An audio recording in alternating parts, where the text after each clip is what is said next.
What is up, guys? It is Tony here, and today we're doing a review of the Vizio 42-inch M-Series LED TV. Model numbers in the description, as well as a link to go purchase it on Amazon. So, this is a very cool TV. It's $500, and you can even find it for cheaper, and it poses an extremely good value for what you get. You get a metal frame construction, you get a glossy screen, and the display itself is LED with 14 LED zones that are active, and they can disable themselves and make the screen have such good contrast. It's very difficult for you to see, I'm sure. It's something you have to see in person, but the black parts of the screen you're looking at right now are so dark that if you turn off the lights in your room and then you go ahead and switch over to a screen that is mostly black, your room will be pitch black. There is no light coming out of the LEDs in the area of the screen that is black, and it gives the most deep contrast. In terms of the overall image quality, I really think it is a winner. If you're someone who is in a place where you're going to have a lot of light, for example, sunlight, you're not going to enjoy this screen. It's very glossy.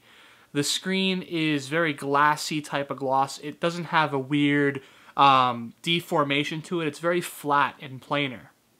This monitor in general is very premium. It's a very premium setup, and honestly, for $500, I don't think you could do much better. Now, as for the Vizio software, for the apps, whenever you hit the button on your remote that opens up the apps that you have on your hotbar down here, you can see you could quickly scroll through and switch over to something like Spotify. Certain applications allow you to open them up while you are watching television. Spotify, not so much. The quality of the applications, for example, Spotify, is very good. It's like using it on a desktop. It works extremely well, and overall is just a great setup they have here. You can also open up applications on the left side of your screen rather than having to open them full screen. I'll demonstrate that now. So we're going to go ahead and open up eBay, and as you can see, my Spotify is still open on the right there, and I can go ahead and look through on eBay and browse for items. As you can see, there is a great selection of applications. You have eBay, of course, which is something you really don't expect to be on a TV app store of any sort. So that's actually very nice. And then, of course, if you head into the All Apps section, you can see there are pages of apps. There's about, 4 by 5, so there's about 20 total apps per page. And the amount of pages there are, 120 total apps you have here, and I'm sure more will be added down the road. So this is a pretty good selection in my opinion.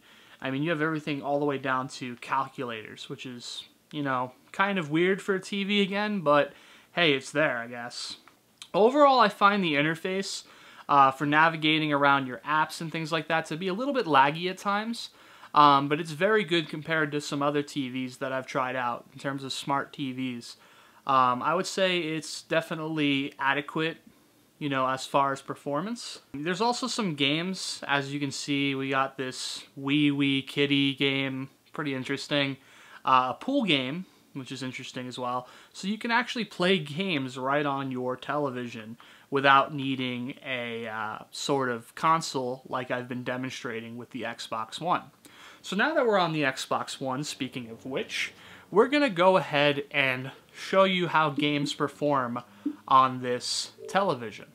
So we have Forza Motorsports 5, and I got to admit, this TV has 240 hertz of refresh rate, and I'm doing terrible because I'm not paying attention, sorry. 240 hertz of refresh rate, and does a great job of capturing motion and displaying it to you. There's a bit of motion blur aid you can add on to the display to make it better. And I'm actually going the wrong way here, so I'm probably going to get hit. Yep, I got hit. Harsh accident there. So yeah, there is actually a bit of motion blur you can add on to your display if you'd like that to be there. It's up to you if you want it. And all around, the colors, once again, the contrast of this display is superb. The colors really pop on the car here. And all around the blacks, very deep, very dark, very good contrast. The resolution is 1080p on this display. And in terms of how that performs is pretty good. There's a bit of aliasing problems on this game, but I think that's mostly because of the Xbox One not being able to alias too well. Anti-alias, that is. But 1080p looks great. I got to admit, in 42 inches, 1080p looks perfect. And I'm actually standing about 2 yards away, 2 meters away from my television right now, and it just looks perfect. This is definitely a TV that you could get pretty close up to and still enjoy its resolution without going to 4K. So yeah, this is a great gaming TV. I mean, if you're into movies, sure, this is a great TV, but as far as gaming, this is actually a fantastic gaming TV. Now, I'm listening to the speakers right now while I hear the engine of this McLaren, and the speakers sound great. Very rich, very good dynamic range. I was actually very surprised. Usually whenever I buy a TV or, you know, play with a TV, I always find the speakers aren't that great. The built-in speakers, that is. But Vizio's done a good job at creating a speaker that has good bass, good treble, and all around just has good range. I mean, you really get a good, crisp range of sound. And when you're listening to music, it doesn't sound flat at all. It has a good, dynamic range of sounds. Would I say it's loud? It is very loud. It can get extremely loud. Right now, it is running at, I believe, 1/10 maybe of its volume range, so it's very quiet in terms of the volume, but it's still pretty loud right now even. I could hear it pretty clearly right now. Let's go ahead and check out how this TV's speakers sound. I know it's not going to translate well into the camera. You guys aren't going to be able to hear this that well, but I'll give it a shot. I'm going to go ahead and head into Spotify. Okay, so we got some music here playing. Monster Cat Noise Storm Breakdown. I'll leave a link in the description as I mentioned earlier. Now you probably can't hear it too well. Let's turn up the volume.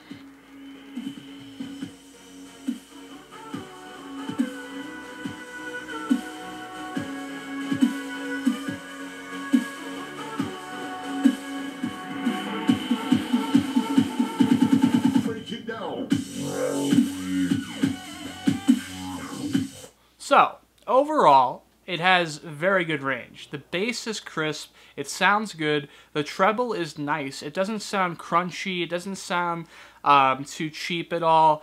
None of the sounds really peak and make weird noises at all. It has a very good controlled range of sound, and even when you get towards 75 volume, which is very loud by the way, it's to the point where you probably don't want it that loud, it still sounds good. Some speakers tend to start falling apart once you get above 50% volume and start to have all sorts of peaking and all sorts of problems with their sound. But this sounds really good, especially for a built-in TV unit. It's so good that I'd actually think that in a small room situation, it really wouldn't be worth buying a speaker system. All around, I really love this TV. Just looking at this Spotify app right now, it's a well laid out app, it looks beautiful, and the album art and the way the colors look is great. I mean, the quality of this entire setup is impressive to say the least. Overall, there's only one big complaint I have about this TV, and it's actually something so minor. It's the remote control. So, here is the remote control. Looks pretty nice. It's not that bad. It has a great gloss inside of the buttons there. I really like the design of it. Good layout, looks premium. It's plastic, of course, but it's still pretty good, okay? And on the back, boom, you have a keyboard. Keyboard is extremely good. It feels great, the layout is great, it works great. The only problem I have with this is there's a backlight on the keyboard. The backlight on the keyboard is bright, looks good at night, just like it should, and it works great. So I'm in the dark, using the keyboard, and then all of a sudden I'm like, oh, I need to check my menu really quick for the TV. I flip it over, I can't find my menu. There is no backlight on the front of the remote, which I find to be a really weird decision. I was scratching my head just wondering why they did that, and I really can't come up with an answer.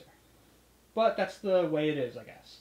So if the remote breaks your breaks the deal with this setup, you know, that's the way you gotta go. But to be honest, I am probably just gonna program my cable box remote to work with this anyway.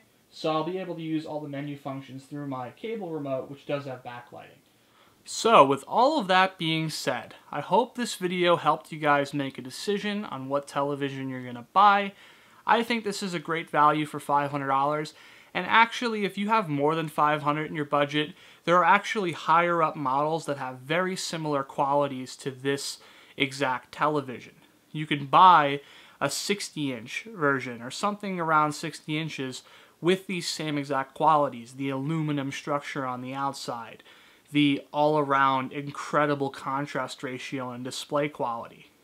I think this is a great TV. If you guys are interested in checking it out, it's in the description. If you're wondering what music was playing during the video, it's in the description. And if you guys enjoyed this video, leave any feedback you feel is necessary down below. And I hope you enjoyed it, and I'll see you guys next time. So we have Morza.